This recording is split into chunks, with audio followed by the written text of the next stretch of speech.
Begin.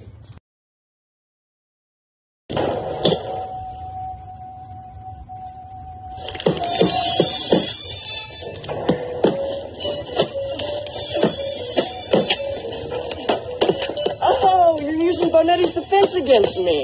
I thought it fitting, considering the rocky terrain. Oh, but you expect me to use Capifera, huh? Naturally. I find Tibblekinses are Capifero, don't you? That is true. Unless your enemy has studied their Agrippa. Which I have.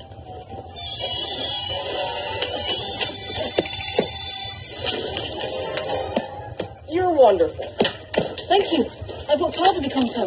I admit it. You're better than I am. Then why are you smiling? Because I know something you don't. And what is that? I'm not left-handed. You are amazing. I ought to be after 20 years. Then there's something I ought to tell you. Tell me. I'm not left-handed either.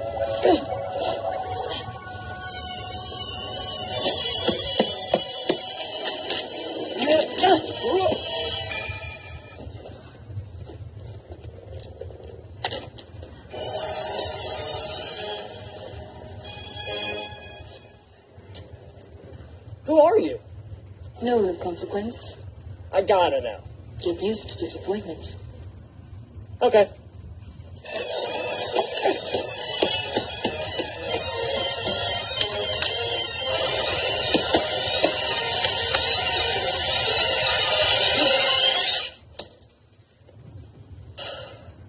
Just kill me quickly. I would as soon destroy a stained glass window as an artist like yourself. However, since I can't have you follow me around either, understand I hold you in the highest respect. Inconceivable! All right, give it to me. Catch up with us quickly. What do I do? You finish him. Finish him your way. Oh, my way. Which way is my way? Pick up one of those rocks. In a few minutes, the man in black will come around the bend. When you see his face, the moment you see his face, you smash it with the rock.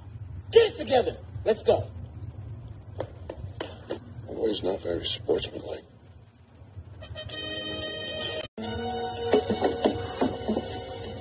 Did that on purpose. I didn't have to miss. So what happens now? We face each other as God intended.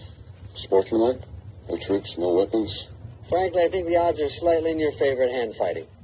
It's not my fault I'm the biggest and the strongest. What do I do?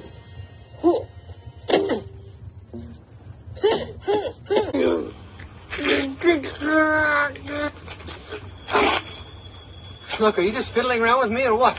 I want you to feel as if you're doing well. You're quick. That's a good thing, too. And you wear a mask. Oh, no, I think they're just terribly comfortable. I think everyone will be wearing them in the future. It's been so long since I fought just one person. Specializing in groups, battling gangs for local charities. That type of thing. Yeah. Why should that make such a difference? And dream of large women.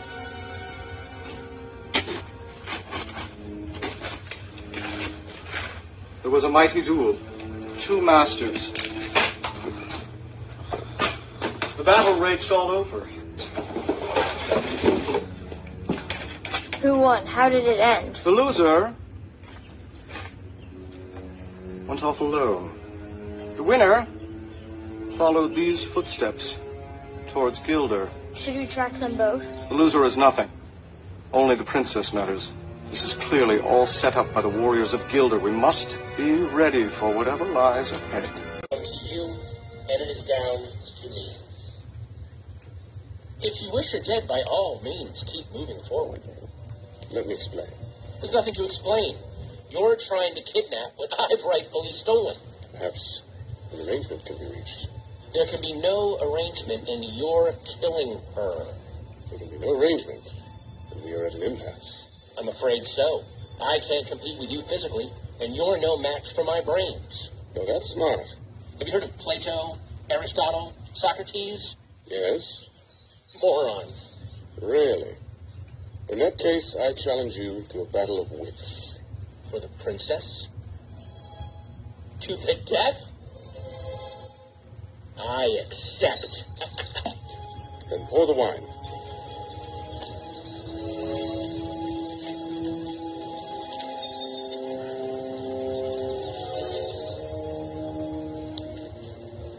this. Do not touch. I smell nothing. What you do not smell is called iocane powder. It is odorless, tasteless, dissolves completely in water, and is one of the more deadly poisons known to man.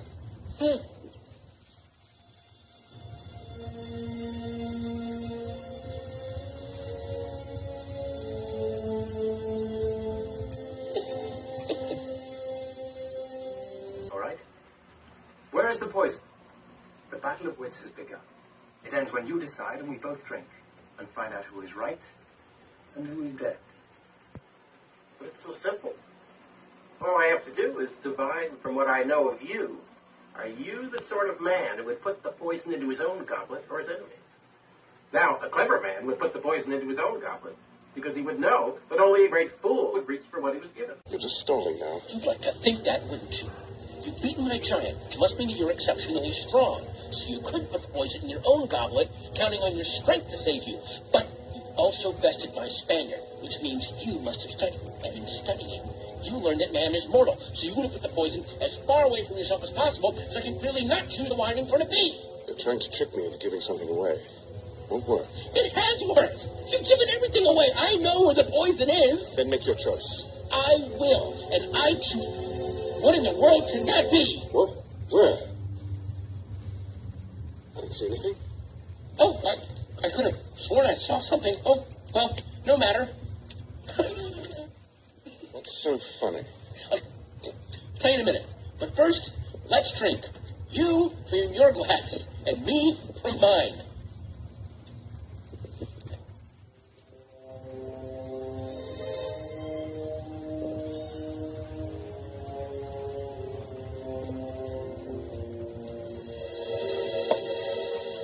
Guessed wrong. You only think I guessed wrong. That's what's so funny. I switched glasses when your back was turned. You fool. You fell victim to one of the classic blunders. The most well-known is this. Never get involved in a land war in Asia. But only slightly less well-known is this. Never go in against a Sicilian when death is on the line.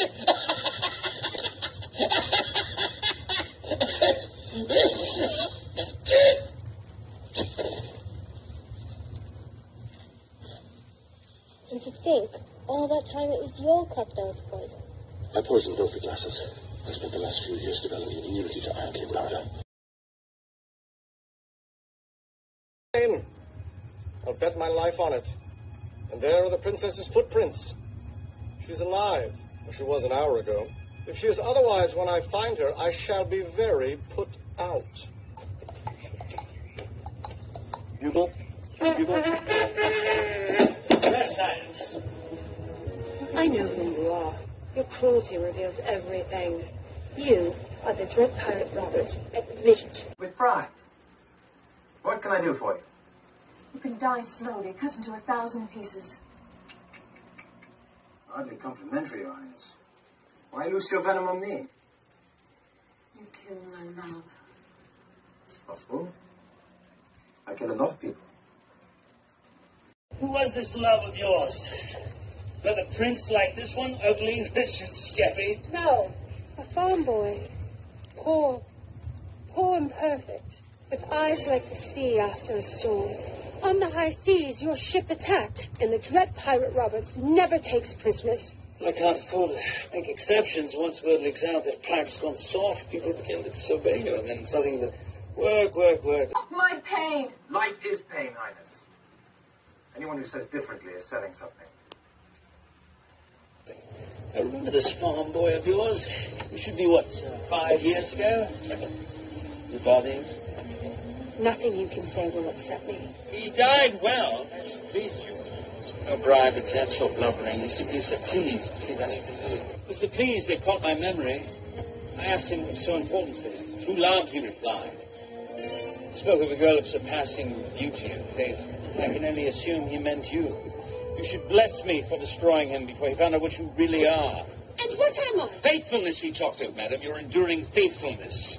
Now tell me truly, when you found out he was gone, did you get engaged to your prince the same hour? Did you wait a whole week out of respect for the dead? You mocked me once, never do it again. I died that day. Horses. And you can die too for all I care.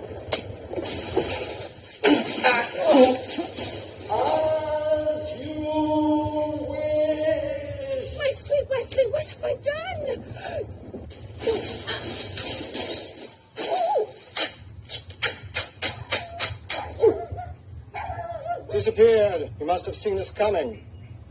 Should account for him panicking in error. Unless I am wrong, and I am never wrong, they are headed dead into the fire swamp. You go now. Can you move us all? You're alive. If you want, I can fly. I told you I would come for you. Why didn't you wait for me? Well, you were dead. Death cannot stop true love. All it can do is delay it for a while. Never doubt again. There will never be a need. What's the matter? They're kissing again. Do we have to hear the kissing part? You know, someday you may not mind so much. Skip on to the fire storm. That sounded good. You're sick, so I'll hear you. Let's see now. Where were we? Leslie and Buttercup raced across the ravine floor. Ha! Your pig fiancé is too late. A few more steps, and we'll be safe in the fire swamp. We'll never survive.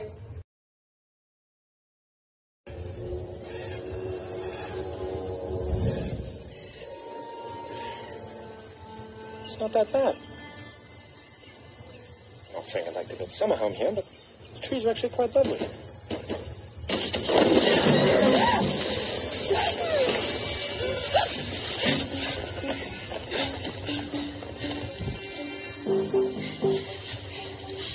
Singed a bit, were you? You?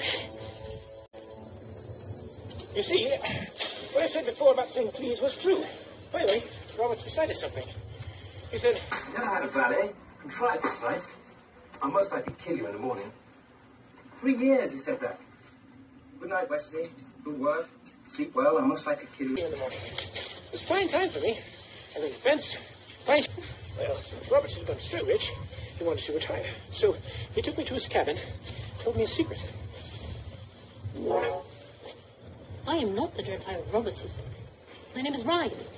I inherited this ship from the previous Dread Pirate Roberts, just as you will inherit it from me. The real Roberts had been retired 15 years and living like a king in Patagonia. Thank you. Then he explained it was the name that was important for inspiring necessary fear. You see, no one would surrender to the Dread Pirate Wesley. So we sailed ashore, took on an entirely new crew, and he stayed aboard for a while as first mate, all the time calling me Roberts. Once the crew believed, he left the ship, and I've been Roberts ever since. Except now that we're together, I shall retire and hand the name over to someone else.